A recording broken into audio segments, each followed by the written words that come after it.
Hey y'all, I'm Wilson. Welcome to my little shop here. I am just getting my day started today. I got my little project cabinet sitting out here. I'm fixing to have to go on the job site, but I had this here and I want to do a quick little video. I got a couple of tips for furniture building, just some simple tips I wanted to give y'all. But I was going to show y'all what I got going on here too. Like I say, this is a little dresser. It's an alder face frame. I've got my ends flushed out. They're dadoed in. Those are not going to be finished ends. Those are going to be covered. I got them dadoed in so I can keep my nails on the outside. I didn't want any nails in the face frame other than I might have a couple up top. Right there, you can see that. I got a couple up top that the countertop is going to cover. Which is not actually going to be a countertop. It's going to be a wraparound outer shell. It's this right here. That is ponderosa pine. That used to be some tongue and groove paneling in a buddy of mine's house, but now it's panels, and it's going to be an outer shell for this cabinet. And for those are my little end tables. I got two of those sitting there. I like doing a lot of stuff with scrap or reclaimed wood. The face frame on this is alder. I built it a few years ago. Had a job where I had some extra left over. I built the frame, set it to the side, and then came back later. I had some plywood, so I went ahead and built the boxes. It started out, I had an idea for a cabinet, and then the idea kind of grows as you go along. But that's what I got right there so far. I'm going to set y'all up on my little custom camera stand for a minute. And y'all bear with me. I'm real bad about getting my words twisted and getting mixed up. I'm not going by a script. So sometimes I say the same things twice without thinking about it. And sometimes I don't say stuff that I should say that I'm not thinking about or damn thinking about. But anyway, I'm just having a little fun with the videos. I'll be honest with y'all, I have a little bit of anxiety. So I started out just doing the videos just to see if I could do them. And I started getting a couple of subscribers, and now I'm up to 474 subscribers so far, and that's way more than I ever thought I would get. I didn't think anybody'd even start watching. So I kind of got a goal set. I want to work it up to where I get to 500 subscribers, and then I'm going to try to probably put some of the videos on Facebook, kind of branch out a little bit, but I want to see if I can just get that many just out of the blue. I hadn't even told family. I hadn't even got family subscribed. I didn't want to tell them anything about doing videos. I wanted to try to see if I could get subscribers on my own without a whole bunch of family subscribing and sharing it and all that. But anyway, I'm just rambling on. This is what I want to go over with y'all. Two little basic tips for furniture building. I usually build kitchen cabinets, vanities, stuff that gets attached to the wall.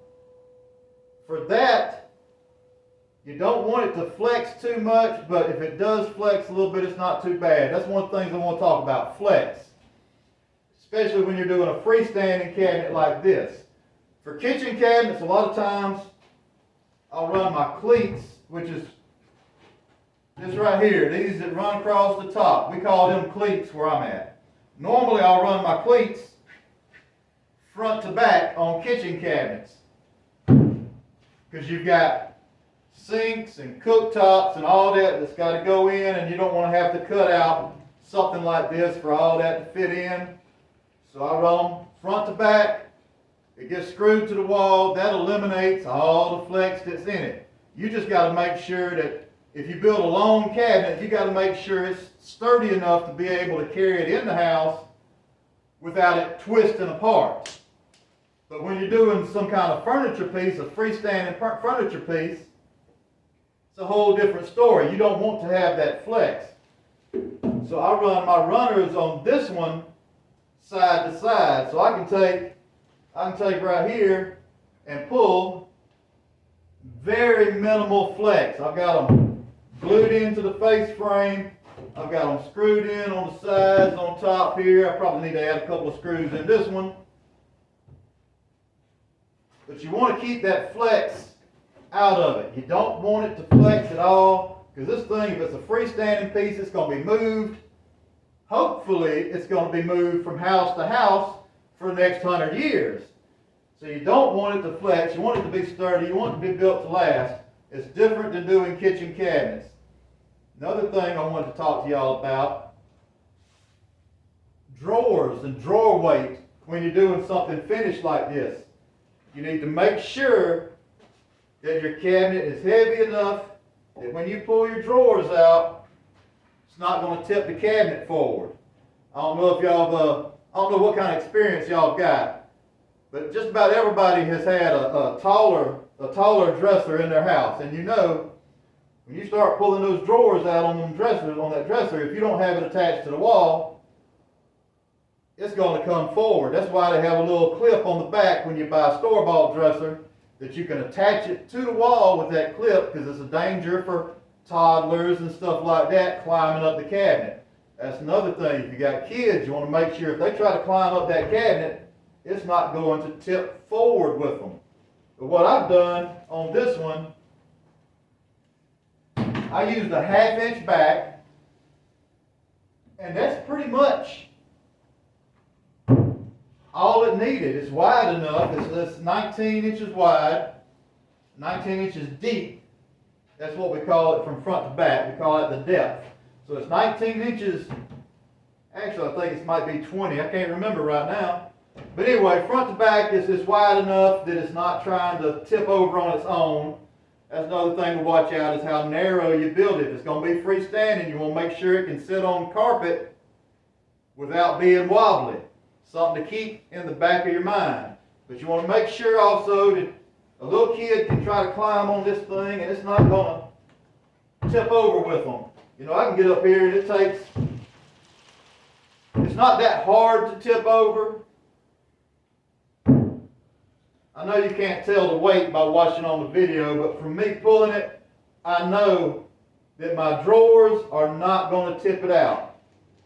Unless, now I'm going to have drawers in this opening too. They're going to be doors with drawers in it. And if they're all loaded down and everything gets pulled out at once, it is a possibility that it would tip the way it is right now. But I've also got the outer shell going on it. That's going to add some weight.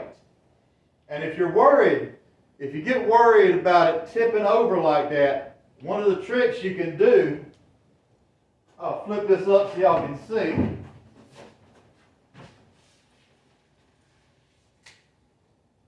Ooh, I got spider webs everywhere. I got to clean this thing off.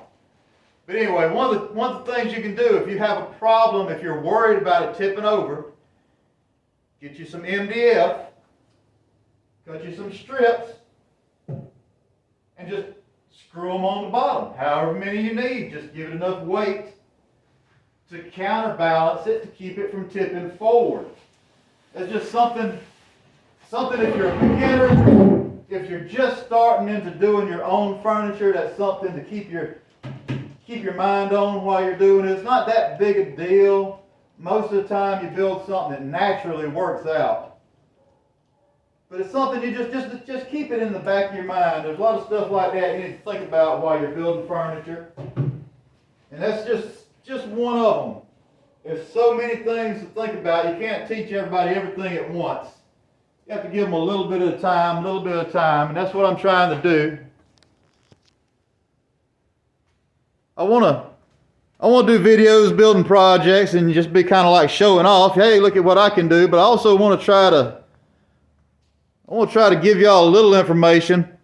Been trying to figure out just what I want to do with the videos. I like playing around with them, but I like trying to be a little informative, I guess.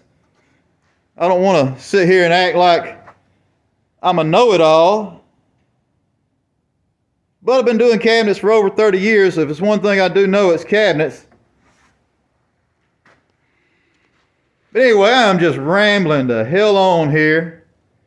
I'll do a video later on. We get a little further on this and show y'all what's going on. I appreciate y'all watching. I will see y'all on the next one.